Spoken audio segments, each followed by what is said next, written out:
And he didn't respect it. He threw it on the ground.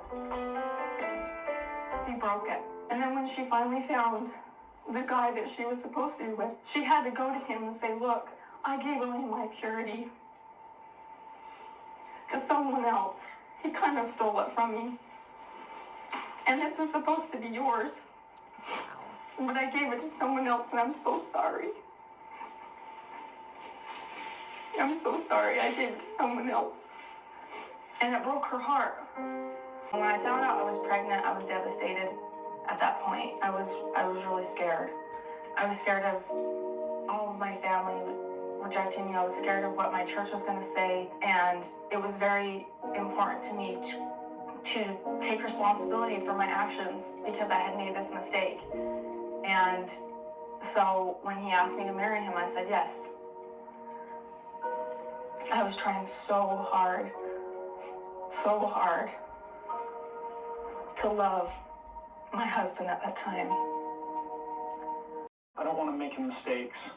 I'm actually going to speak to the kids about the biggest mistake in my life, and I'm actually pretty nervous about it.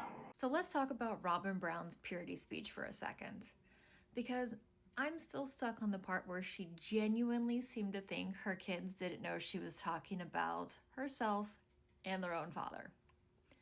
Like, ma'am, these are not strangers.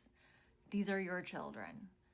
They are sitting there watching you cry, talk about mistakes, talk about giving something away, talk about regret, and we're supposed to believe they didn't connect the dots.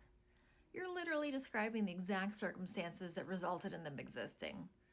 This wasn't some vague parable. This was a live action origin story. And the idea that she thought, oh, we'll never figure this out, is honestly more insulting than the speech itself. Kids aren't dumb. They know timelines, they know biology, and they definitely know who their dad is. So instead of being a teaching moment, it turns into this awkward emotional dump where the kids are forced to sit there and quietly realize, oh shit, she's talking about us. That's not purity culture. That's public oversharing with a side of denial.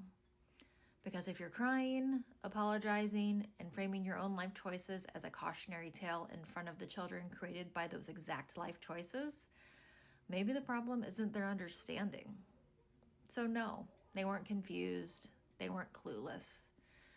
They were just sitting there politely traumatized while their own existence was framed as a regretful life lesson. And that really sucks.